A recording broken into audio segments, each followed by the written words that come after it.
जिनकी लाइफस्टाइल हमने देखी थी, बड़ी लग्जरी लाइफस्टाइल होती थी उनकी उस चीज़ के अंदर। बट पैसा बहुत दिखता था उसके अंदर कि हाँ भी इन बंदों के पास पैसा बहुत है, क्योंकि उस टाइम पे फॉर्च्यूनर और स्कॉर्पियो जैसी गाड़ियाँ लेके वो घूमते होते थे उस टाइम। क्योंकि जब आप कोई नॉलेज बढ़ती है तो डेफिनेटली आप ग्रो की तरफ चलने लग जाते हो। तो जब नॉलेज बढ़ी, चीज़ें समझ में आने लगी, तो चीज़ें अपने आप स्ट्रीमलाइन होगी, स्मूथ होगी। देख ही रहे हो कि धीरे धीरे करके हम उस लेवल से आज किस लेवल पे आ गए वापस आए, और वो गुड़गांव देख रहे हैं। हम गुड़गांव की बात करते हैं, गुड़गांव में लग्जरी सेक्टर्स में काफ़ी डोमिनेट कर रहा है आज की डेट में। हम देखेंगे तो जितने भी बिल्डर्स हैं गुड़गांव के अंदर, चाहे वो DLF हो, AIPL हो, एलान हो, सब एक क्या कर रहे हैं कि अलग ही लेवल की चीज़ें लेके आ रहे हैं। हर प्रोडक्ट में कुछ ना कुछ एडिशनल लेके आते हैं कि luxury beyond your expectations. That's mean अगर आप किसी प्रोडक्ट में कोई चीज़ आप देखते हो, ये लगता है कि भाई इससे अच्छा तो कुछ हो ही नहीं सकता, बट आप नेक्स्ट टाइम देखो तो सेकंड बिल्डर होगा, वो उससे भी यूनिक कोई ना कोई चीज़ लेके आएगा। जो लग्जरी आपने जो इतना कर दिया है गुड़गांव के अंदर, ये जेन्युइनली इतनी लग्जरी का क्या कॉन्सेप्ट है? क्या ये आपका ओवर हाइप नहीं है, या सिर्फ लग्जरी के नाम पे कोई भी बिल्डर है कोई भी चीज़ अपनी बेच के निकल जाता है? एक रेट बड़ा ही अच्छा रेट निकाला था बिल्डर ने। बिल्डर का रेट अगर हम देखेंगे तो उस टाइम पे तो बिलो 1 CR आपको चीज़ें मिल रही हैं। फ्लोर मिले 3 बेडरूम के वहाँ पे, जो कि आज की डेट में अगर आप देखते हो तो गुड़गांव में किसी भी लोकेशन पे आपको 1 CR में कोई भी प्लॉट या कोई फ्लोर नहीं मिलेगा। जैसी IT कंपनीज आई थी गुड़गांव के अंदर, उन्होंने प्राइस को हाइक करना स्टार्ट कर दिया, क्योंकि IT के ही ज़्यादातर बंदे थे जिन्होंने बाइंग स्टार्ट की थी गुड़गांव में। DLF है, DLF भी ऑलरेडी अभी जैसे साइबर सिटी है, उसका कम से कम 10 to 20 टाइम्स बड़े डेवलपमेंट और लेके आ रहा है गुड़गांव के अंदर। नमस्कार दोस्तों, आप सभी का स्वागत करता हूं द अटेलियर टॉक्स के अंदर। यहाँ पर हम बात करते हैं न्यू आइडियाज़ की और यंग एंटरप्रेन्योर के स्ट्रगल्स की और उनकी जर्नी की, जिन्होंने अपने सपने को साकार किया। मैं आपका होस्ट अमित दहिया। आज हम इन एपिसोड्स में बात करेंगे उन न्यू एंटरप्रेन्योर्स की जिन्होंने अपनी जर्नी को जीरो से स्टार्ट किया और अपने आप को कामयाब किया। अगर आप भी अपने आप को कामयाब करना चाहते हैं और अपने नए सपने को साकार करना चाहते हैं, तो ये प्लेटफॉर्म आपके लिए है। आज के हमारे जो स्पेशल गेस्ट है, उन्होंने भी अपनी जर्नी जीरो से स्टार्ट करी थी और आज के टाइम पे गुड़गांव के अंदर रियल एस्टेट के अंदर टॉप 10 में आते हैं। तो आइए आपको मिलवाते हैं मिस्टर सुभाष दलाल जी से, the founder of luxury redefined. आज के इस एपिसोड में हम बात करेंगे गुड़गांव रियल एस्टेट के अंदर करंट ट्रेंड क्या चल रहा है और क्या इन्वेस्टमेंट अपॉर्चुनिटीज है। ये आज की कंप्लीट कन्वर्सेशन आपके लिए काफ़ी बेनिफिशियल रहेगी। तो आज सुभाष जी का स्वागत करते हैं। सुभाष जी, आपका स्वागत है हमारे अटेलियर टॉक्स के अंदर। Thank you, Amit ji, and I'm really thankful to you that you give me an opportunity to say something about my career and all the things. So we'll start on that. Okay, तो चलिए start करते हैं आज का podcast. तो चलिए सुभाष जी से पूछते हैं कि उन्होंने अपनी जर्नी कैसे स्टार्ट की और इस 15 साल के एक्सपीरियंस के अंदर उन्होंने कैसे कैसे चैलेंजेस फेस किए। तो सुभाष जी, आप हमारे कस्टमर को बताइए कि आपने अपनी रियल एस्टेट की जो जर्नी है वो कैसे स्टार्ट की और क्या इसके पीछे आपका मकसद था कि आपको रियल एस्टेट में ही क्यों जाना था, और आपके इस कंप्लीट 15 साल की जर्नी के अंदर आपने क्या क्या चैलेंजेस फेस किए। अमित जी, आपने बड़ा अच्छा क्वेश्चन पूछा है और मैं डेफिनेटली इसको बताना चाहूँगा। जब हम गुड़गांव में आए थे तो MBA के बाद हमने सीधे अपनी फाइनेंशियल सेक्टर में अपनी जॉब स्टार्ट की थी। उस टाइम पे हम क्या देखते थे कि काफ़ी हमारे जो इन्वेस्टर्स होते थे वो ज़्यादातर हमारी प्रॉपर्टी लाइन से ही होते थे, जिनकी लाइफस्टाइल हमने देखी थी, बड़ी लग्जरी लाइफस्टाइल होती थी उनकी, और अच्छी गाड़ियाँ होती थी, मोबाइल फ़ोन्स अच्छे महंगे यूज़ करते थे।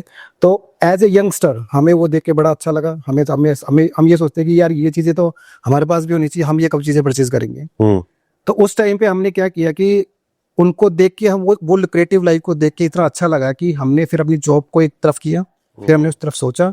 और बट एक चीज़ जो हमें खटकती थी उस टाइम पे वो ये होती थी कि जब वो जो रियल एस्टेट सेक्टर उस टाइम पे था, जिस तरीके के वो कंसल्टेंट थे, वो उस तरीके के प्रोफेशनल्स नहीं थे उनकी। हम जब देखते थे तो मोस्टली आप जब गुड़गांव आते थे, आपने सोना रोड पे देखा होगा, इस तरफ देखा होगा, काफ़ी एरियाज में एक सिंपल सी क्या करते थे कि हाँ भी दुकान खोल रखी उन्होंने और उसको शॉप को चलने लग रहे हैं, और एक बिल्कुल ही अनऑर्गेनाइज सेक्टर होता था।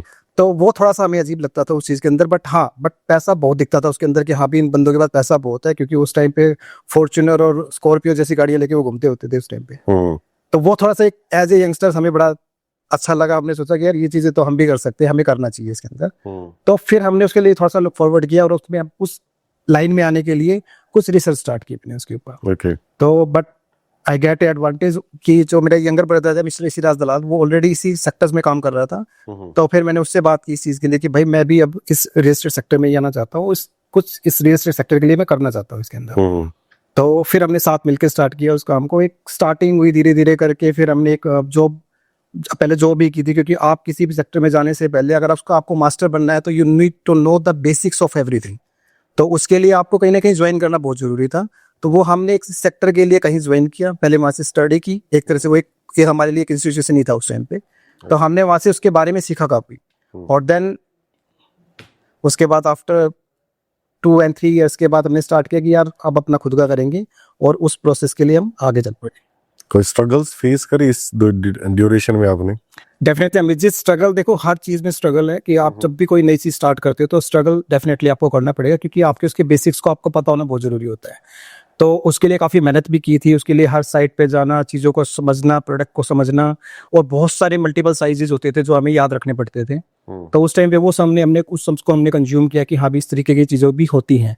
फिर विजिट्स होती थी साइट्स की, क्लाइंट्स का भी एक अच्छा सा रिस्पॉन्स नहीं आता था उस तरीके से। तो कई बार हमें गुस्सा भी आता था कि क्लाइंट एक टाइम दे देता, उस टाइम पे ना नहीं आना क्लाइंट का, और हम बार बार उससे कोऑर्डिनेशन कर रहे हैं, बट उस कोऑर्डिनेशन का उस तरह का जवाब मिल नहीं रहा हमें उस तरीके। तो वो थोड़ा सा एक सेटबैक लगता था, वो थोड़ा सा लगता था कि पता नहीं हम काम कर पाएंगे नहीं कर पाएंगे। तो काफ़ी कई बार तो 1-2 महीने तो ऐसे निकल जाते थे जिसके अंदर कुछ काम ही नहीं हो रहा हमारा। बट स्टिल हमने मेहनत की उसके अंदर, काफ़ी अच्छा वो किया। फिर हमें धीरे धीरे चीज़ें समझ में आने लगी। जब आप कोई नॉलेज बढ़ती है तो डेफिनेटली आप ग्रो की तरफ चलने लग जाते हो। तो जब नॉलेज बढ़ी, चीज़ें समझ में आने लगी, तो चीज़ें अपने आप स्ट्रीमलाइन होगी, स्मूथ होगी। तो उसके बेसिस पे फिर आप देख ही रहे हो कि धीरे धीरे करके हम उस लेवल से आज किस लेवल पे आ गए, वो आपके सामने है, और वो गुड़गांव देख रहा है। हाँ, नहीं, काफी अच्छी बात है। तो सुभाष जी, जैसे आपकी कंपनी का नाम है लग्जरी रीडिफाइंड, तो ये एक लग्जरी की तरफ इस नेम को लेके जाता है। तो इसके पीछे, ये नाम रखने के पीछे आपका कुछ मोटिव है जो आपने सोच के ये नाम रखा है? या डेफिनेटली अमित जी, जब हम गुड़गांव की बात करते हैं, गुड़गांव लग्जरी सेक्टर्स में काफ़ी डोमिनेट कर रहा है आज की डेट में। हम देखेंगे तो जितने भी बिल्डर्स हैं गुड़गांव के अंदर, चाहे वो DLF हो, AIPL हो, एलान हो, सब एक क्या कर रहे हैं कि अलग ही लेवल की चीज़ें लेके आ रहे हैं। हर प्रोडक्ट में कुछ ना कुछ एडिशनल लेके आते हैं। जब क्लाइंट, हम कहते हैं कि अभी क्योंकि लग्जरी डोमिनेट किया है, तो मुझे थोड़ा सा ये लगा कि हमें भी अपनी प्रोफाइल को एक लग्जरी की तरफ लेके जाना चाहिए, और एक लग्जरी रीडिफाइन हमने उसका नाम रखा। बट जैसे जैसे बिल्डर्स को हमने देखा कि बिल्डर एक यूनिक चीज लेके आ रहा है, यूनिक प्रोडक्ट लेके आ रहा है, और हर बार कुछ में एक यूनिक आइडिया इंट्रोड्यूस करता है, जिससे उसकी लग्जरी की डेफिनेशन बिल्कुल चेंज हो जाती है। तो उसके बेसिस पे ही हमने अपनी कंपनी के जो लग्जरी रिफाइनर्स में एक टैगलाइन भी रखी है कि luxury beyond your expectations. That's mean अगर आप किसी प्रोडक्ट में कोई चीज आप देखते हो कि ये लगता है कि भाई इससे अच्छा तो कुछ हो ही नहीं सकता, बट आप नेक्स्ट टाइम देखो तो सेकंड बिल्डर होगा, वो उससे भी यूनिक कोई ना कोई चीज लेके आएगा। जैसे आज की डेट में आप देखते हैं कि हम लग्जरी का क्या मतलब हो गया कि एक तरह से जैसे आप 5 स्टार होटल में रह रहे हो तो सेम चीजें आपको वहां मिल रही है, आपको वैले पार्किंग वहां मिल जाती है, आपको रेस्टोरेंट वहां मिल जाते हैं, आपको ऑन कॉल सर्विसेज सारी मिलने लग रही है। तो वो एक लग्जरी की डेफिनेशन को बिल्कुल चेंज कर रहा है। तो उसी के बेसिस पे देखते हुए कि हमें लगा कि हाँ भी हमारा लग्जरी डिफाइन एक बिल्कुल सुटेबल वर्ड है जो मेरी कंपनी के लिए सूट करेगा। नहीं, ये तो काफी अच्छा पैटर्न आपने बताया, और ये सूट भी करता है गुड़गांव की मार्केट, रियल एस्टेट के मार्केट। अब इसीलिए सारा डोमिनेट कर रहा है, लग्जरी को डोमिनेट कर रहा है, तो लग्जरी की तरफ ज्यादा जा रहे हैं लोग आज की डेट में। तो बहुत सारे लोग ये भी सोचते हैं कि लग्जरी लग्जरी लग्जरी हो रहा है गुड़गांव की आज की तो कितना लग्जरी लेके जाएंगे। तो मैं तो यही कह रहा हूँ कि ये तो खासियत है बिल्डर्स की कि every time they are coming with the new ideas and new thoughts, जिससे क्या हो रहा है कि आप डेफिनेटली, जो मैं भी सोच रहा हूँ, मुझे दिखाई भी दे रहा है और मैंने देखा भी है, जो चीज हमने देखी हुई थी उसे हम आज एक अलग लेवल पे देख रहे हैं। तो लग्जरी हर बार कुछ ना कुछ इंप्रूव करके लेके आ रही है, इंफ्रास्ट्रक्चर चेंज हो रहा है, चीजें चेंज हो रही हैं। तो सुभाष जी, जैसे अभी आपने गुड़गांव की रियल एस्टेट मार्केट को एक लग्जरी के रूप में एक प्रॉपरली एक्सप्लेन किया, तो अभी कुछ लोग कह रहे हैं कि गुड़गांव की जो रियल एस्टेट मार्केट, जो लग्जरी मार्केट है, वो ओवर हाइप हो चुकी है। तो आप इस परसेप्शंस को कैसे एड्रेस करते हो?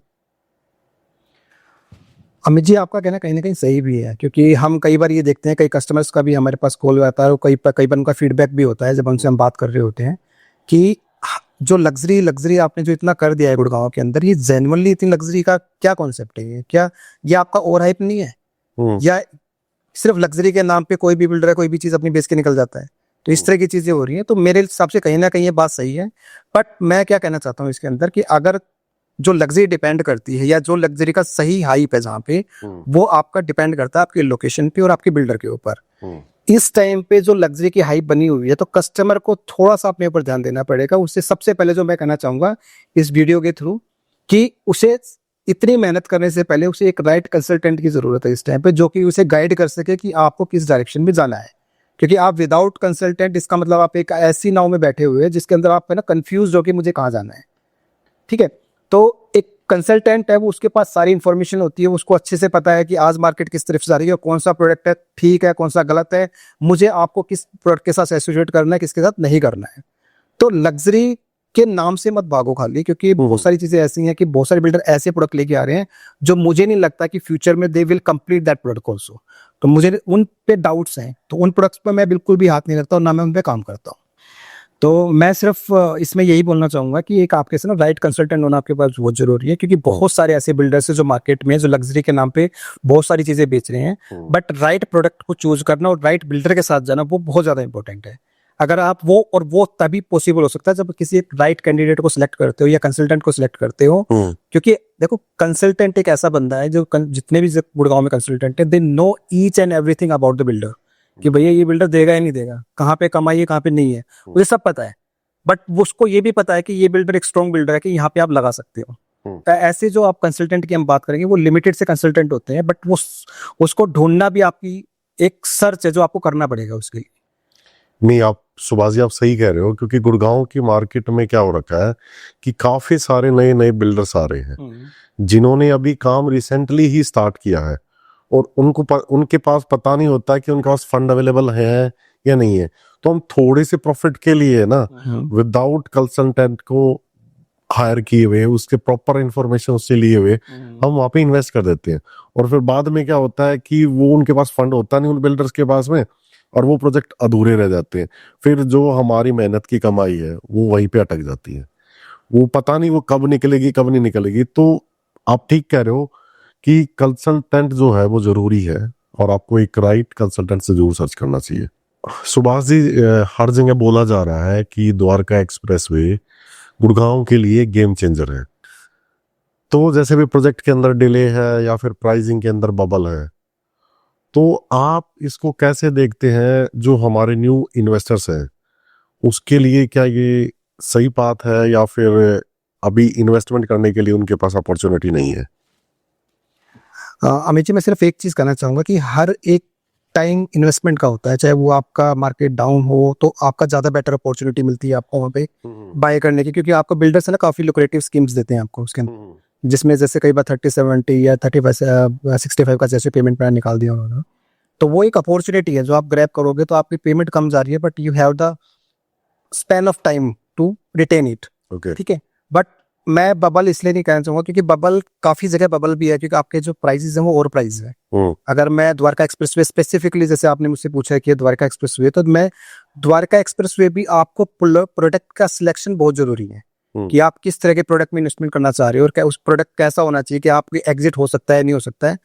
ये सारी चीजें देख के ही आप इन्वेस्टमेंट करो, और लोकेशन को देख के इन्वेस्टमेंट करो, और प्रोडक्ट को देख के इन्वेस्टमेंट करो, और आपका बिल्डर कौन सा है वो देख के इन्वेस्टमेंट करो। हर एक बिल्डर पे विश्वास करना भी ठीक नहीं है। और अब लोकेशन की जैसे मैं बात कर रहा था, जो मुझे पर्सनली समझ में आता है, तो जो कनेक्टिविटी आपकी दिल्ली के पास में है, जो वहाँ पे देखे आप देख सकते हैं, वहाँ पे DXP1 है या MR के प्रोजेक्ट्स लॉन्च हुए हैं, और भी काफी प्रोडक्ट्स हैं वहाँ पे, जैसे स्मार्ट वर्ड ने भी अपना प्रोजेक्ट लॉन्च किया है। तो एक राइट लोकेशन है, क्योंकि मुझे नहीं लगता कि वहाँ पे प्राइस ड्रॉप होगा अभी। नियर टू दिल्ली है तो वो एक दिल्ली का एडवांटेज उसे हमेशा मिलेगा। बट हम जब वापस आते हैं दिल्ली से टुवर्ड्स गुड़गांव की तरफ आते हैं, SPR की तरफ आते हैं, तो उन लोकेशन पे आपको थोड़ा सा समझदारी दिखानी पड़ेगी और समझ के उसके अंदर इन्वेस्टमेंट करना है कि क्या ये जो रेट मांगा जा रहा है वो रेट उसको जस्टिफाई करता है या नहीं। हम ठीक है, प्रोजेक्ट लग्जरी है, बट लग्जरी क्या सभी लग्जरी प्रोजेक्ट में ये रेट होने चाहिए? क्या ये रेट को अचीव कर पाएगा? क्या वो लोकेशन उसके लिए वाइबल है? वो देखना बहुत जरूरी है। एक छोटा सा एग्जांपल आपको मैं इसमें देना चाहूंगा कि हमने एक छोटा सा प्रोडक्ट हमने लिया था जो लोकेशन पे था, आपका द्वारका एक्सप्रेसवे पे ही था। हम एक प्रोजेक्ट की बात करें जो लैंडमार्क प्रोजेक्ट है, उसमें हमने फ्लोर्स सेल किए थे वहाँ पे काफी। तो जो रेट और लोकेशन को देख के रेट बड़ा ही अच्छा रेट निकाला था बिल्डर ने। बिल्डर का रेट अगर हम देखेंगे तो उस टाइम पे तो बिलो 1 CR आपको चीजें मिल रही है।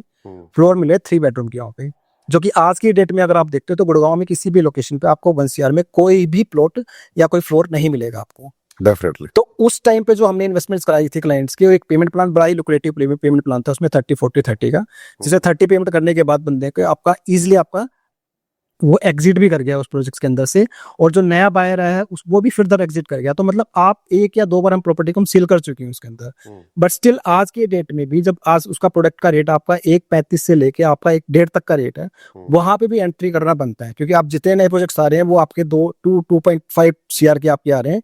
उसके हिसाब से मुझे लगता है कि वाइबिलिटी अभी भी इसी प्रोजेक्ट में और भी ज्यादा मिलती है। तो राइट प्रोडक्ट होना बहुत जरूरी है आपके लिए, जो मेरे समझ की बात है। नहीं, आप सही कह रहे हो, राइट प्रोडक्ट होना और राइट कंसल्टेंट कंसल्टेंट हो, ये दोनों ज्यादा मैटर करेगा हर जगह पे। क्योंकि जैसे आप कोई भी चीज करते हैं तो कंसल्टेंट, मेरी तरफ से यही है कि आप कंसल्टेंट चूज करो। आपके ना कंसल्टेंट चूज करने का इजी तरीका ये भी हो गया कि आपने बहुत सारी आपकी सोशल वेबसाइट्स आप देखते होंगे, तो वो भी आपको अच्छे से कंसल्ट करते हैं, तो उनमें से भी आप चूज कर सकते हो कि बंदा सही है, सही राय दे रहा है, और उनमें आपका एक्सपीरियंस कैसा रहा है उन प्रोजेक्ट्स के अंदर, तो आपको बेटर चीजें मिलेगी वहां से। ठीक है। तो सुभाती, जैसे अभी तक हमने बात करी लग्जरी की, क्योंकि हर बिल्डर एक न्यू लग्जरी को रीडिफाइन करता हो जा रहा है, बट आपने देखा होगा कि मिडिल क्लास जो है उनकी हाउसिंग की जो डिमांड है वो सबसे ज्यादा है। तो ऐसा तो नहीं है कि वो आज के टाइम पे गुड़गांव उनके लिए आउटरीच हो गया है? आप इसको कैसे देखते हैं? मैं काफी देर से वेट कर रहा था इस क्वेश्चन का कि कुछ आप इस तरह का क्वेश्चन मुझसे पूछिए, क्योंकि अब तक हो ना सिर्फ हम लग्जरी की बातें कर रहे हैं बार बार, और कई बार ये लगता है कि लग्जरी ओवर सप्लाइड है, और हम जो सेगमेंट जो जो अनटच अभी तक हमारी पूरी कन्वर्सेशन में रहा था वो था मिडिल सेगमेंट। तो मिडिल सेगमेंट के लिए ऐसा नहीं है कि उनके लिए सप्लाई नहीं है या नहीं, अभी कुछ इनके लिए कोई प्लानिंग कुछ गवर्नमेंट ने नहीं की या किसी ने नहीं किया। तो अगर मिडिल सेगमेंट की बात करते हैं तो गवर्नमेंट ऑलरेडी काफी स्कीम्स लेके आ चुकी है गुड़गांव के अंदर, जिसके अंदर आप दीनदयाल आवास योजना भी बोल सकते हैं, उसको एक वो आया हुआ है। उसके बाद अफोर्डेबल की सेगमेंट एक आया था, जिसके अंदर आप है ना आप मिडिल सेक्टर को आराम से कैटर कर सकते हो अंदर, और जेएनयू ने छोटे कम लाइसेंस दिए थे, काफी लाइसेंस दिए थे बिल्डर्स को भी, और काफी बिल्डर्स ने ये चीज अचीव करके भी दिखाई है, और काफी मिडिल सेगमेंट को ये चीजें मिली भी है। तो ये एक कंसर्न नहीं है, ये तो आगे भी आने वाले टाइम में बहुत बड़ा कंसर्न रहेगा, क्योंकि अभी गुड़गांव जिस तरीके से फैल रहा है, जिस तरीके से बढ़ रहा है गुड़गांव यहाँ पे, क्योंकि काफी आईटी कंपनी, जैसे हम पहले भी हम बोलते थे कि आईटी कंपनीज आ गई हैं, इनके कारण काफी, क्योंकि जैसी आईटी कंपनीज आई थी गुड़गांव के अंदर, उन्होंने प्राइस को हाइक करना स्टार्ट कर दिया, क्योंकि आईटी के ही ज्यादातर बंदे थे जिन्होंने बाइंग स्टार्ट की थी गुड़गांव के अंदर। ऐसे अगर हम बात करते हैं तो मैंने एक सर्वे कहीं पढ़ा हुआ था, कहीं देखा भी है, उसको लिखा हुआ कहीं पे, कि गुड़गांव में भी अभी जैसे डीएलएफ है, डीएलएफ भी ऑलरेडी अभी जैसे साइबर सिटी है, उसका कम से कम 10 to 20 टाइम्स बड़े डेवलपमेंट और लेके आ रहा है गुड़गांव के अंदर। इसका मतलब क्लियरली है कि यहाँ पे अभी और भी पॉपुलेशन आने वाली है, और भी कंपनीज आने वाली हैं। अगर हम ओवरऑल गुड़गांव की बात करते हैं, ओवरऑल इंडिया की बात करते हैं, तो इंडिया के अंदर 70 to 80% जो एमएनसी कंपनीज है वो आज गुड़गांव में है।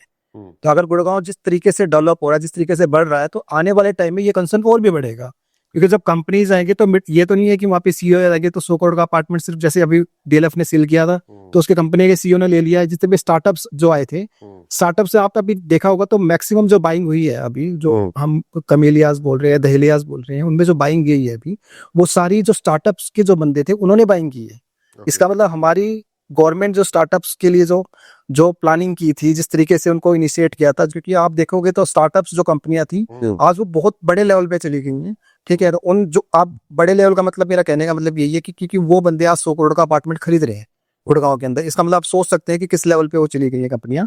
और जब ये कंपनियां छोटी से बड़ी हो तो डेफिनेटली एम्प्लॉयमेंट भी क्रिएट हो रहा है उससे, और जो एम्प्लॉइज है वो क्या मिड सेगमेंट के नहीं है, तो उनके लिए भी एक कंसर्न बन जाता है। तो गवर्नमेंट डेफिनेटली उसके लिए कुछ कर भी रही है, और कंपनी मतलब गवर्नमेंट ने उसके लिए काफी किया भी है। जैसे हम दीनदयाल की बात कर रहे हैं, अफोर्डेबल की बात कर रहे हैं, तो वो चीजें उनके लिए बन रही हैं, और बहुत सारी चीजें अभी आने वाली भी हैं जो फ्यूचर में दिखाई देंगी। ओके, तो सुभाष जी, जैसे कहा जाता है कि गुड़गांव के अंदर रेंटल यील्ड जो है वो बहुत ज्यादा स्ट्रांग है, बट डाटा सजेस्ट करता है कि गुड़गांव के अंदर जो रेंटल यील्ड है वो 2 से 3% है, यानी कि एफडी के इंटरेस्ट रेट से भी कम है। तो आप इन्वेस्टर्स के लिए इसको कैसे सजेस्ट करते हो, और आपका पॉइंट ऑफ व्यू इसके लिए क्या है? अमित जी, ये क्वेश्चंस हम जब काफी बार क्लाइंट्स के साथ बैठते हैं तो भी उनके सामने वो भी हमसे कई बार यही क्वेश्चन करते हैं कि यार इससे अच्छा तो मैं अपना पैसा एफडी में लगा दूंगा, क्योंकि मुझे कुछ रिटर्न नहीं दिखाई दे रहा। बट हम उन्हें भी ये समझाते हैं, और आज की वीडियो के थ्रू भी मैं यही बताना चाहूंगा कि क्यों हमें प्रॉपर्टी में इन्वेस्टमेंट कर दे रेदर देन कि एफडी में आप पैसा लगाएं। क्योंकि देखो आप एफडी में जब पैसा लगाते हैं, सपोज करो जैसे मैं एक एग्जांपल लेके आपको बता रहा हूँ, मैं गोल्फ कोर्स रोड पे रहता हूँ, तो मैंने DLF park place and Blair और ये हम इनकी बातें कर रहे हैं, जो प्रोजेक्ट मुझे उस जब हम सेल कर रहे थे उस टाइम पे, तो उनकी वैल्यूएशन होती थी अराउंड 3 से 4 करोड़ के आसपास। ठीक है सर। तो उसमें क्या होता था, जो आपको रेंटल आपको मिलता था वो आपको 90 से लेके 1 लाख रुपए के आसपास आपको रेंटल मिल जाता था उसमें। अब वही प्रॉपर्टी सेम है, वही पार्क प्लेस है, वही ब्लेयर है, नई चीजें डेवलप भी हो रही हैं उसके साथ में जो आने वाले। आज उसी पार्क प्लेस की वैल्यूएशन अगर हम लगाते हैं तो उसमें आपका जो रेंटल है वो आपका 2.5 से लेके 3 लाख रुपए तक चला गया है, और जो उस प्रॉपर्टी की वैल्यूएशन है वो अराउंड आपके 7 to 8 करोड़ के आसपास चली गई है। अब मेरा सिंपल क्वेश्चन आपसे, क्या आपने एफडी कर रखी होती तो आपकी 2 करोड़ 6 करोड़ या 8 करोड़ हो जाती आपकी प्रॉपर्टी की? नहीं, डेफिनेटली नहीं होती, क्योंकि तो ये लॉजिक ही गलत होता है लोगों का, कि ये बोलना कि यार इससे अच्छा तो मैं एफडी करा लूं। यार एफडी करा लो, पर एफडी में फायदा नहीं है ना आपको, आपका पैसा मल्टीप्लाई नहीं हो रहा है। आप you are just getting a rental, या you are just getting a interest on that amount, जो आपका ही पैसा था, आप अपने पैसे पे सिर्फ इंटरेस्ट ले रहे हो। अगर वही पैसा आपने किसी रियल एस्टेट वहां पे लगाया होता है, कोई आपने हाउस परचेज किया होता है, या कोई आपने कमर्शियल दुकान ली होती है, तो डेफिनेटली विल गेट नॉट, आप रेंटल तो ले ही रहे थे और साइमल्टेनियसली आपकी प्रॉपर्टी ग्रो कर रही है। और वो कितने टाइम से ग्रो कर जाती है, अभी आज गुड़गांव में आइडिया लगाना बिल्कुल ही संभव नहीं है, कि प्रॉपर्टी की वैल्यूएशन तो एकदम से जा रही है ऊपर की। तो नहीं सुभाष जी, आप ठीक कह रहे हो, और रेंटल यील्ड के बारे में जो भी आपने एक्सप्लेन किया। सुभाष जी, दिल्ली एनसीआर के अंदर अगर ग्रेटर नोएडा या नोएडा की बात करें, वो एक प्लैन्ड सिटी है, और उनकी जो प्राइस है वो गुड़गांव के कंपैरिजन के अंदर रियल एस्टेट की प्राइस काफ़ी अफोर्डेबल है। तो अगर न्यू कस्टमर कोई इन्वेस्ट करना चाह रहा है तो वो गुड़गांव में क्यों इन्वेस्ट करे, क्यों ना नोएडा या ग्रेटर नोएडा में करे? इसके ऊपर आपका क्या ओपिनियन है? अभी जी इसका तो मैं आपको एक यही जवाब दूंगा कि जैसे अगर कोई स्टार्टअप है, कोई जैसे कोई नया इन्वेस्टर्स है या कोई यंगस्टर है जो अपना इन्वेस्टमेंट करना स्टार्ट करना चाहता है, तो उसका डिपेंड करता है उसकी कैपेबिलिटी पे और वो कितना रिस्क टेकर है। Okay. तो और अगर उसकी इन्वेस्टमेंट है, वो चाहता है कि मैं स्टार्टिंग इन्वेस्टमेंट करना चाह रहा हूँ, तो छोटे टिकट साइज में जाना है, तो I think Noida is a better option for that. But जो मेरा कंसर्न है मेजरली, जो सेफ एंड सिक्योर इन्वेस्टमेंट चाहते हैं, जो इस तरह की इन्वेस्टमेंट चाहते हैं जिसमें कि उन्हें लगे कि उसने एक अच्छी इन्वेस्टमेंट करी है और वो सेफ है, तो मैं डेफिनेटली प्रेफर करूंगा गुड़गांव के लिए कि आप गुड़गांव के अंदर आइए, क्योंकि वहाँ पे बहुत सारे फैक्टर्स ऐसे होते हैं नोएडा के अंदर जो थोड़े से जो हम टैकल नहीं कर सकते, जिसके कारण आपकी प्रॉपर्टी में भी अप्रिशिएट हो जाए या आपको मिल भी जाए, ठीक है, बट रिस्क फैक्टर्स उसमें बहुत ज्यादा इन्वॉल्व होते हैं। इसके कारण मैं जो डिसीजन जो मेरे जाता है वो गुड़गांव और नोएडा के अंदर में ज्यादा प्रेफर गुड़गांव को करता हूँ। ओके, क्योंकि आपको एग्जिट के चांसेस अच्छे मिल जाते हैं, आपका एप्रिशिएशन आपको अच्छा मिल जाता है, आपको ये नहीं लगेगा आपका असर डम है। और नोएडा में आई थिंक मेरे हिसाब से एक ओवर सप्लाई भी है जो मुझे दिखाई दे रही है। नहीं, जैसे जेवर एयरपोर्ट है, तो जेवर एयरपोर्ट वगैरह का अगर आप देखोगे तो वो एक इम्पैक्ट आया है, उससे प्रॉपर्टी गेन हुई है, बट वहाँ पे उसके अलावा गुड़गांव में तो प्रॉपर्टी अप्रिशिएट हुई है। बस स्टिल मेरा एक कंसर्न है, आपको सेफ एंड सिक्योर इन्वेस्टमेंट चाहिए तो आप मेरे हिसाब से गुड़गांव कीजिए। हाँ, ये कंसर्न है नोएडा के मामले में। अगर जेवर एयरपोर्ट की बात करें तो वहाँ पे भी काफी सारी ऐसी चीजें सुनने में आई थी जो कि लोगों के साथ फ्रॉड हुई थी। बिल्कुल, मतलब कि लोगों को पता ही नहीं है कि उनकी प्रॉपर्टी का उन्होंने बुक किया है या नहीं किया है। तो बट हाँ, सेफ्टी के मामले में मानता हूँ कि गुड़गांव हरियाणा जो है, ट्रांसपेरेंसी जो ज्यादा मिलेगी आपको गुड़गांव में मिलेगी as compare to Noida. But Noida में फ्रॉड्स के चांसेस भी बहुत ज्यादा होते हैं और एक पॉलिटिकल अनस्टेबिलिटी होती है, जिससे है ना आप बिल्डर्स काफी हार्म हुए हैं, जो हमने अपने काफी टाइम चले भी काफी सुना भी था, हमने देखे भी हैं वहाँ पे। काफी बिल्डर्स तो बिल्कुल स्क्रैप हो गए वहाँ पे due to the policy of government. But Gurgaon में ऐसा कुछ नहीं है, गुड़गांव में आपको ज्यादा प्रमोट किया जाता है यहाँ पे बिल्डर्स को भी, एंड बिल्डर्स ही हैं जो गुड़गांव को एक नेक्स्ट लेवल पे लेके जा रही है, जिन्होंने एक जो हम इतनी जैसे लग्जरी की बातें कर रही है, बातें कर रहे हैं, वो जो लग्जरी की डेफिनेशन है वो आज गुड़गांव को बिल्डर्स नहीं दी है। हाँ ठीक, ये बात भी है कि जो गुड़गांव के अंदर जो अभी डेवलपमेंट हो रही है, जो भी बिल्डर्स अपने प्रोजेक्ट को लेके आ रहे हैं, वो ज्यादा लग्जरियस प्रोजेक्ट गुड़गांव के अंदर है बजाय कि नोएडा के अंदर। राइट, क्योंकि नोएडा के अंदर आपको टिकट साइज यहाँ से कम पड़ता है, बट जो एमिनिटीज वगैरह जो गुड़गांव के अंदर जो प्रोवाइड होती है वो नोएडा में अभी नहीं है। में भी नहीं है। डेफिनेट इंफ्रा बड़ा स्ट्रॉन्ग है नोएडा का, बट गुड़गांव अभी सेम पैटर्न पे आ रहा है और इंफ्रा को स्ट्रॉन्ग करने में लगा हुआ है। तो मेरे हिसाब से तो आने वाले टाइम में गुड़गांव मतलब एक ऐसा स्पेस, एक ऐसी जगह बन जाएगी जहां पे आपका सपना होगा घर लेने के लिए, कि जो भी आज भी बन गया लोगों का कि मुझे अगर घर चाहिए तो मुझे गुड़गांव में चाहिए, पर गुड़गांव में वो उनकी रीच से बाहर होता जा रहा है। इसी बात से जुड़ा हुआ एक क्वेश्चन है कि जैसे हम इंफ्रास्ट्रक्चर की बात कर रहे हैं, तो गुड़गांव की अगर बात करें तो गुड़गांव में अभी जैसे कई बार रील आप देखते होगे कि 100 CR का फ्लैट किसी ने परचेज किया, और जब हमारा रेनी सीजन आता है तो वहां पे पूरी की पूरी एक नदी तरीके बह रही होती है, तो लोग की कमेंट करते हैं ये 100 करोड़ की प्रॉपर्टी और उसके आसपास ही है।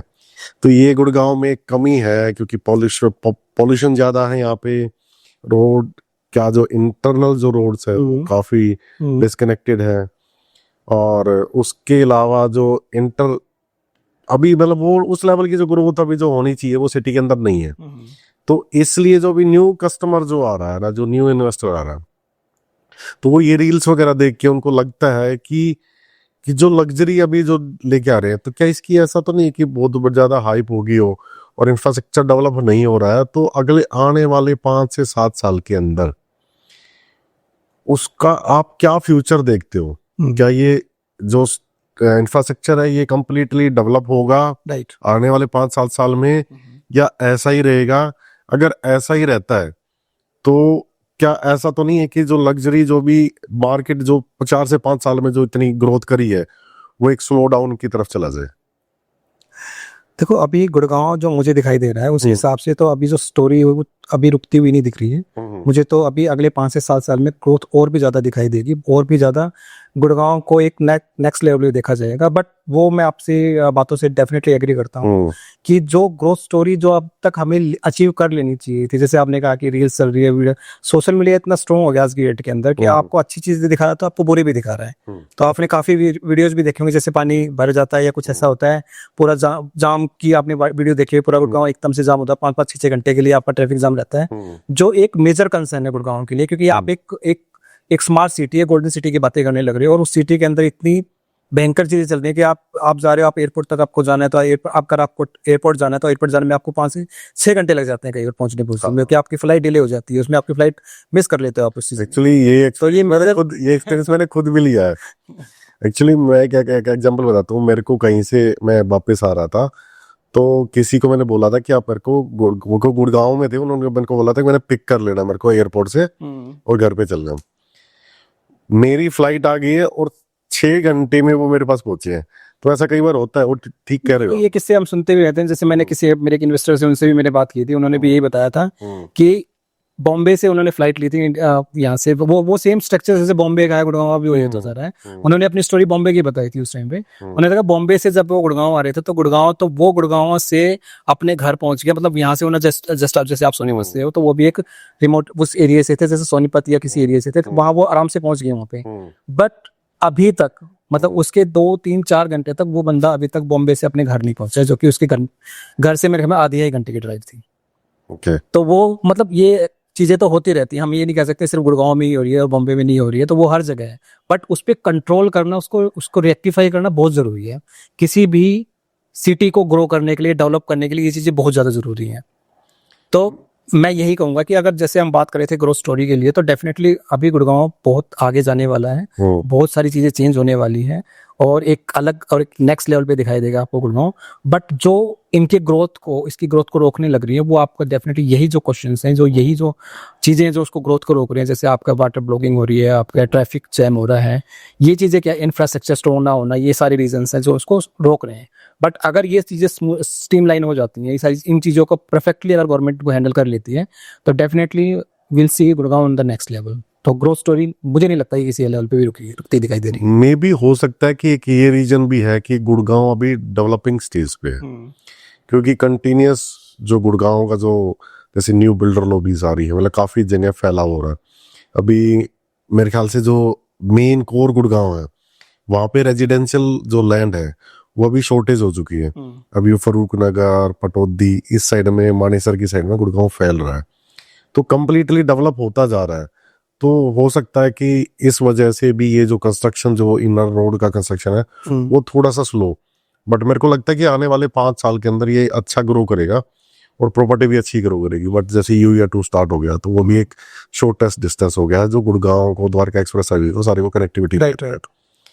और भी मेरे खास आपके वही हैं जो गुड़गांव को डेवलप करने के लिए जरूरी है, जो आपका इंफ्रा होता है तो इंफ्रा में जैसे हम बात करें आज द्वारका एक्सप्रेस वे जिस तरीके से बना है, उस लोकेशन पे आप रेट्स देखिए आप क्या हो गए हैं, आपके डबल से ऊपर रेट चले गए हैं हर एक प्रोजेक्ट के। और सिमिलरली आप अदर बातें करते हैं जैसे KMPN का रेडी हो गया है, बॉम्बे मुंबई कॉरिडोर आपका एक्सप्रेस वे रेडी हो गया है। तो जो कनेक्टिविटी जितनी ईजी होती जा रही है वो उस लोकेशन को और ज्यादा प्रमोट कर रही है उस हिसाब से। तो गवर्नमेंट उन चीजों पे बड़ा फोकस कर रही है और इंफ्रा को और ज्यादा स्ट्रॉन्ग कर रही है। ठीक है, इसके अलावा जैसे हम बात करते हैं वाटर की, वाटर सप्लाई सबसे ज्यादा कंसर्न की चीज है जो गुड़गांव में अभी है कि आगे एक फ्यूचर में, क्योंकि ऑलरेडी बहुत कम वाटर मिलता है लोगों को, और वो एक कंसर्न है कि जितनी पॉपुलेशन अभी भी आ रही है और जितना डिलीवरीज और जितनी अभी आपके सामने जो इन्वेंट्री आ रही है उसके हिसाब से पॉपुलेशन और बढ़ने वाली है। तो उस टाइम पे क्या होगा, तो अब उसके लिए भी गवर्नमेंट ने क्या किया है कि अभी जैसे अभी CM साहब ने भी कुछ अभी अनाउंसमेंट की थी, उन्होंने अभी 672 MLD वाटर सप्लाई के लिए और अब उन्होंने वो दे दिया है, सैंक्शन कर दिया है गवर्नमेंट के लिए। तो वो एक राहत की बात होगी कि हमें गुड़गांव में अब वाटर की दिक्कत नहीं आने वाली है। तो सिमिलरली अब ये चीजें अगर आती रहेंगी, गवर्नमेंट उसमें इन्वॉल्व होती रहेगी, व्हीकल स्टार्ट कर दिए हैं उसके अंदर, व्हीकल मूवमेंट को बड़ा इजी कर दिया है, और इवन सिस्टम भी कभी कर देते हैं जिससे आपका ट्रैफिक कंट्रोल किया जा सके। तो ये चीजें अगर टाइमली और परफेक्टली की जाएंगी तो डेफिनेटली मुझे नहीं लगता, मतलब गुड़गांव को आप किसी भी स्टेज पे रोक सकते हो आगे बढ़ने के। नहीं, डेफिनेटली आप ठीक कर रहे हो। अच्छा, एक और मेरे दिमाग में क्वेश्चन आया, मतलब कस्टमर्स ने भी हमसे पूछा था कि अगर कोई न्यू इन्वेस्टर गुड़गांव के अंदर इन्वेस्ट करना चाहता है तो आपकी तरफ से उसके लिए क्या वार्निंग रहेगी? कोई एक ऐसी वार्निंग बताओ कि जो आप उसको देना चाहोगे कि भाई ये आपको टेक केयर करना है। डेफिनेटली अमित जी, पहले तो इससे पहले एक बात कहना चाहूंगा कि आज है ना, हम कंसल्टेंसी की बात करें या किसी चीज की बात करें, फ्री में कोई चीज देते हैं उसकी वैल्यू नहीं होती कभी। हम एज ए कंसल्टेंट हम इतने क्लाइंट्स को इतनी कंसल्टेंसी देते हैं जो हम फ्री में देते हैं, हम बताते हैं चीजें कि इस तरीके से, बट वो उसको उस तरीके से ग्रैब नहीं करते, या हमें सोचते हैं कि भाई छोड़ो, मतलब तुम क्या बता रहे हो, मुझे ज्यादा नॉलेज है। और मोस्टली होता है क्योंकि आजकल है ना, आपने जो देखोगे जो सोशल मीडिया है इन पे क्या करते हैं, यंगस्टर्स हो गए या क्लाइंट हो गए, वो पहले हमसे ज्यादा एजुकेट हो गए आते हैं, उन्हें पता नहीं है कुछ, बट उस चीज को देख के वो कहते हैं कि हमें सबसे ज्यादा पता है इस चीज के अंदर। कई बार क्या होता है ना, अधूरा ज्ञान हार्मफुल होता है। हाँ। तो वो अधूरा ज्ञान ही होता है। रीजन यही है, उसमें क्या होता है कि वो उस चक्कर में फंस भी जाते हैं कई जगह जाके, और हम जब उनको बता रहे होते हैं वो चीजें तो उनको लगता है कि ये बेवकूफ है, क्योंकि सबसे बड़ी चीज ये है कि वो हम फ्री में दे रहे हैं। अगर उसी कंसल्टेंसी के हम चार्ज लेने लग जाए ना उन चीजों के लिए, तो फिर उनको सब चीजें सही लगेंगी। हाँ बिल्कुल। बस सिंपल सा एग्जांपल, अगर आप डॉक्टर के पास जा रहे हो, अगर आपकी पर्ची कटी है ना, तो आप सब कुछ संभालोगे डॉक्टर का। अगर कोई आपको वैसे बता देगा कि भाई ये आप डोज ले लो, आप उससे ठीक हो जाएगा, तो उससे वो उसको समझ में नहीं आती वो चीजें, और वो उसको करेगा भी नहीं इम्प्लीमेंट। बट अगर आप जेब से पैसा दोगे तो उसको करोगे आप। तो फिर भी हमें देना पड़ेगा क्योंकि कंसल्टेंट है, तो हमें बतानी पड़ेगी, और हम इसलिए बैठे हुए हैं कि यहाँ पे भी हम भी चाहेंगे कि आप राइट कंसल्टेंट से आप कनेक्ट हो।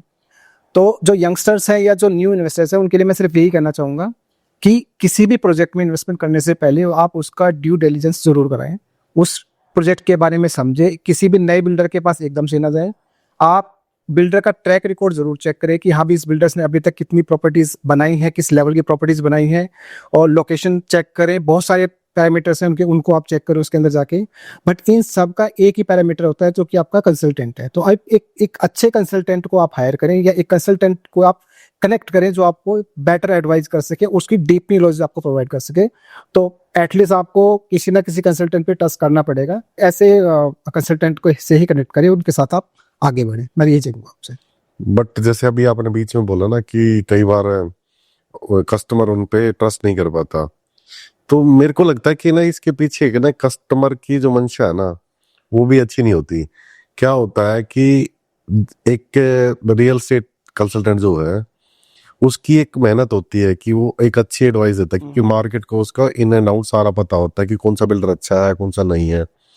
बट फिर भी कस्टमर जो है ना काफी सारे कंसल्टेंट से बात करता है और उनसे उनके हक की चीजें मांगना स्टार्ट कर देता है। यानी कि जैसे कि ब्रोकरेज में से पार्ट मांगना स्टार्ट कर देगा, आपको जी 3% मिलता है तो आप 0.25 रख लो, मुझे बाकी मुझे दे दो।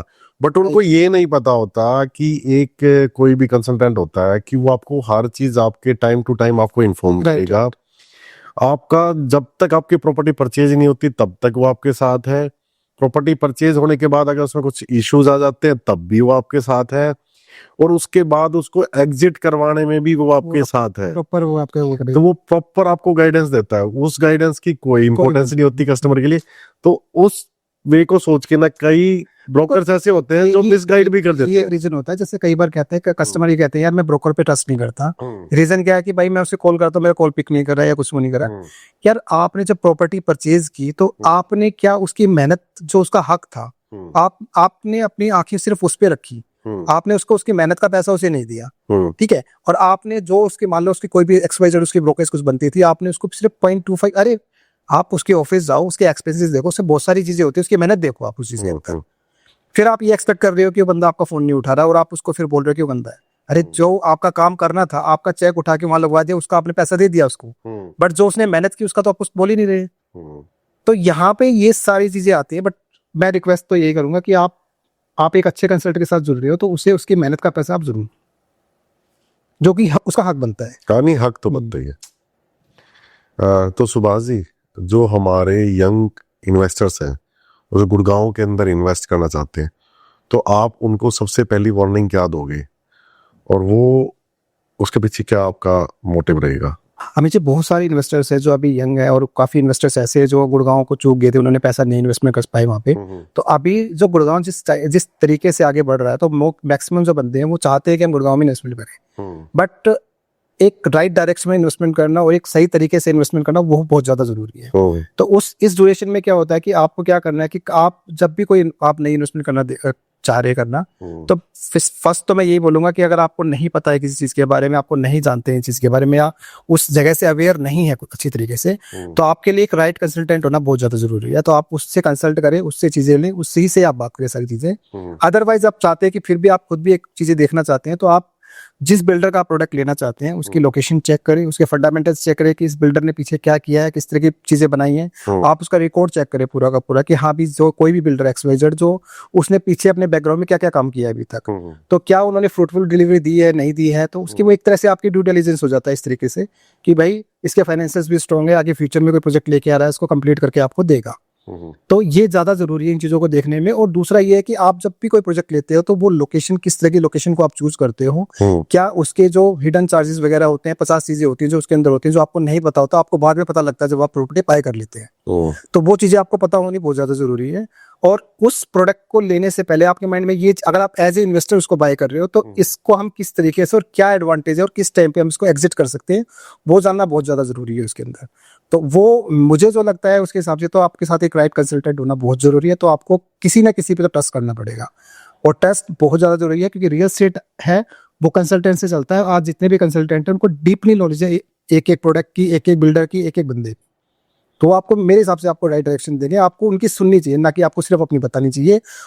क्योंकि सोशल मीडिया इतना अवेयर हो गया कि वो गुरु बन गया आज की डेट में, कि सोशल मीडिया पे जो दिखाया जा रहा है वो सबको सही है कि हाई लग्जरी आ रहा है, ये आ रहा है, वो आ रहा है। तो क्लाइंट उन चीजों को देख के, उन चीजों का, मैंने बहुत सारे इन्वेस्टर्स ऐसे भी देखे सिर्फ जो रील देखते हैं उससे डिमांड करते हैं कि हाँ भी क्या आप मुझे बैंक डिटेल्स वगैरह प्रोवाइड कीजिए, उसके बाद उनका सीधा RTGS आ जाता है। उन्होंने कोई लोकेशन नहीं देखी होती, कुछ नहीं देखी, सिर्फ उस रील पे विश्वास करके चल रहे हैं। बट देखो, आप प्रॉपर्टी जो ले रही है वो एक टेंजिबल एसेट है, उसको जब तक आप महसूस नहीं करोगे, इस लोकेशन को आप देखोगे नहीं, जब तक उस लोकेशन के बारे में अच्छे से जजमेंट नहीं करोगे, जब तक वो बिल्डर के बारे में आप नहीं जानोगे, तो मुझे नहीं लगता कि आपको इन्वेस्टमेंट करनी चाहिए। नहीं, आप सही कह रहे हो। इसमें पॉइंट ये है कि मतलब कोई भी नया बायर है उसको लोकेशन पे जाके जरूर देखना चाहिए। कई बार लोकेशन लगती है कि ऐसा कि वाइब सही नहीं आ रही है, तो बट आपको उसको जो कंसल्टेंट है वो आपको प्रॉपरली बताएगा कि इसका फ्यूचर प्रोस्पेक्ट क्या है। बिल्कुल, क्योंकि आसपास अभी आपको नहीं पता कि फ्यूचर में ये कैसा दिखेगा, क्योंकि हो सकता है कि क्योंकि करंट में भी डेवलप नहीं हुआ तो वो एरिया थोड़ा सा गंदा दिखे, पर डेवलप होने के बाद उसका क्या प्रोस्पेक्ट रहेगा, क्या उसकी यील्ड रहेगी, क्या उसका फ्यूचर इन्वेस्टमेंट करने से कितना आपको बेनिफिट मिलेगा, तो वो एक आपको एक अच्छा कंसल्टेंट भी बता सकता है। वही है कि आप किसी भी लोकेशन पे आप लेते हैं, चाहे वो कोई भी बिल्डर लेके आ रहा है, उस लोकेशन पे क्या क्या चीजें आने वाली है और क्या क्या चीजें आ चुकी है, ये देखना ही जानना बहुत ज्यादा जरूरी है। क्योंकि अगर सारी चीजें आ चुकी हो तो आप एक एप्रिशिएटेड प्रोडक्ट ले रहे होगे, बट कुछ चीजें अभी आने वाली है और फ्यूचर में ये चीजें बनेंगी वहाँ पे। क्योंकि देखो, हर चीज का है ना, जैसे आप चाहे स्टॉक मार्केट हो या कोई भी चीजें हो, वो प्रेडिक्शन पे चलती है। आपकी अगर प्रेडिक्शन ये होती है कि हाँ भी उस लोकेशन पे क्या चीजें आने वाली, किस तरह का वो रहेगा, वहाँ पे क्या क्या डेवलपमेंट गवर्नमेंट और करना चाह रही है उस चीजों के अंदर, तो वो लोकेशन के एडवांटेज को बढ़ा देती है, उसके प्राइसिंग को आप सडनली इसको एप्रिसिएशन के लिए लेके जाएगी। सेम स्टॉक मार्केट का भी है, अगर कोई कंपनी को अच्छे अपने डिविडेंड दे रही है, कुछ और दे रही है, या उसका रिजल्ट आपका अच्छा रहा है, तो जब नेक्स्ट स्टॉक मार्केट में स्टॉक खुलता है तो एकदम से अप्रिशिएट होता है और हाँ, अलग ही दिखाई देता है। ठीक है, अच्छी कंसल्टेंट की गाइड ये ज्यादा जरूरी है। नेक्स्ट, तो सुभाष जी एक लास्ट क्वेश्चन है मेरा, आपका जैसे मोर देन 15 इयर्स का गुड़गांव रियल एस्टेट के अंदर एक ह्यूज एक्सपीरियंस है, तो आप हमारे कस्टमर्स को एक गाइडेंस दीजिए, गुड़गांव मार्केट के अंदर किस टाइप की उनको इन्वेस्टमेंट करनी चाहिए या कौन से प्रोडक्ट को चूज करना चाहिए। तो आप हमारे कस्टमर को एक बार थोड़ा सा आपकी तरफ से मेरे को गाइडेंस की जरूरत है, जो कि कस्टमर के लिए, फ्यूचर के लिए, उनके लिए बेनिफिशियल साबित हो। अमित जी, बेसिकली हम जितने भी सेगमेंट हैं आपके, चाहे वो प्लॉटिंग है, हाई राइज है, लो राइज है, रेजिडेंशियल, कमर्शियल, ऑल सभी सेगमेंट में हमने डील किया अभी तक, और हर सेगमेंट में एक अच्छा खासा हमने काम किया है उसके अंदर। बट हमने जो आज तक जो डील्स जितनी भी की हैं, जो मैंने देखा है अपनी लाइफ के अंदर पूरे में, तो हर सेगमेंट का एक टाइम होता है। तो हमने जब देखा था 2012 और 13 की हम बातें करते हैं, तो उस टाइम पे आपके कमर्शियल काफी बूम पे था। उसके बाद जैसे कोविड वगैरह आया, तो कोविड के अंदर हमने देखा कि आपकी रेजिडेंशियल जो डिमांड है वो ज्यादा बढ़ी है, तो रेजिडेंशियल मार्केट एकदम से बूम पे चली गई थी। तो अभी भी अगर हम जैसे बात करें, फिर उसके बाद अब लग्जरी की बातें होने लगी थी, तो लग्जरी प्रोजेक्ट्स बहुत ज्यादा बिकने लगे थे। तो ये सारी चीजें देखी जाए तो जैसे हर चीज चल रही थी, तो अब दोबारा से जो मुझे लग रहा है, अब कमर्शियल सेक्टर आने की उम्मीद ज्यादा है, क्योंकि कमर्शियल्स में डिमांड ज्यादा बढ़ेगी। क्योंकि हर एक सेक्टर्स के अंदर आप जहाँ पे भी देखें, रेजिडेंशियल की ओवर डिमांड हो चुकी है। मतलब बहुत सारे रेजिडेंशियल प्रोजेक्ट्स अभी आ रहे हैं, और 2030 तक काफी प्रोजेक्ट्स की डिलीवरी होने की उम्मीद भी है। बट सारी चीजें अगर डिलीवरी होती है, सारी चीजें होती है, बट उनको कैटर करने के लिए आई थिंक कमर्शियल होना भी बहुत ज्यादा जरूरी है। तो जो मैं समझता हूँ कि आगे अगर आपको कोई इन्वेस्टमेंट करनी है, तो आई थिंक कमर्शियल सेक्टर आप चूज कर सकते हो, क्योंकि कमर्शियल सेक्टर में बहुत ज्यादा इन्वेस्टमेंट की उम्मीदें हैं अभी। क्योंकि ऑलरेडी आप प्लॉट्स देखें या रेजिडेंशियल पे ऑलमोस्ट आपके 3 टाइम्स या 4 टाइम्स हो गए हैं, जितने भी आप प्लॉट्स को उठा ले हो, या आप उनको रेजिडेंशियल प्रोजेक्ट्स को उठा लो, कोई भी, चाहे वो लग्जरी हो या जो अफोर्डेबल सेगमेंट में अंदर हो। बट कमर्शियल अभी भी कहीं ना कहीं मुझे लग रहा है कि अभी अंडर वैल्यूड है। इस सेम लोकेशन, मैं गोल्फ कोर्स एक्सटेंशन रोड की बात कर रहा हूँ, इसी लोकेशन पे अगर आपको ग्राउंड फ्लोर की दुकान चाहिए, किसी भी अच्छे बिल्डर की आप देखने जाते हो, तो वो आपको 40 के आसपास मिल जाते हैं, या आपको 30-35 के आसपास मिल जाती है। बट अगर आप उसी के अंदर रेजिडेंशियल की बात करते हैं, तो आप रेजिडेंशियल लग्जरी अपार्टमेंट आपको 30-35 के आसपास या 40 में ट्रेड हो रहा है उस लोकेशन पर। तो मुझे नहीं लगता कि वो अभी कमर्शियल जो सेक्टर्स है, वहां पे आपकी जो बूम है वो अभी और आएगा। क्योंकि आप हमेशा ये याद है कि जहाँ पे कमर्शियल आपके रेजिडेंशियल महंगे होंगे, तो डेफिनेटली आपका कमर्शियल और ज्यादा महंगा होगा। क्योंकि जो डिमांड जो अगर देखते हैं, तो कमर्शियल रेजिडेंशियल आपका ऑलमोस्ट 1/3 होता है कमर्शियल के मुकाबले में। बट उसके हिसाब से तो देखो तो आपका अंडर वैल्यूड है। तो आई थिंक अभी कमर्शियल में जो भी मिलता है, लोकेशन बहुत कम अभी कमर्शियल्स आए हैं गुड़गांव के अंदर, अभी बहुत रिक्वायरमेंट है, जो भी फ्यूचर में आने वाले भी हैं।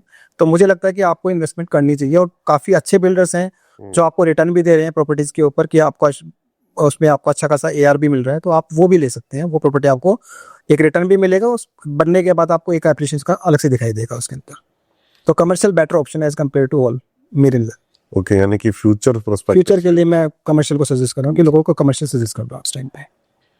Okay, thank you Subhash ji, आप हमारे साथ बात करने के लिए आपने टाइम दिया, और होप सभी कस्टमर्स को आपकी जो इंफॉर्मेशन है वो वैल्यू एडिशन लगी होगी, और सभी के लिए वो नेक्स्ट फ्यूचर इन्वेस्टमेंट के लिए काम आएगी। तो धन्यवाद सभी का। नेक्स्ट एपिसोड में हम किसी और एंटरप्रेन्योर के साथ आपसे मिलते हैं। धन्यवाद।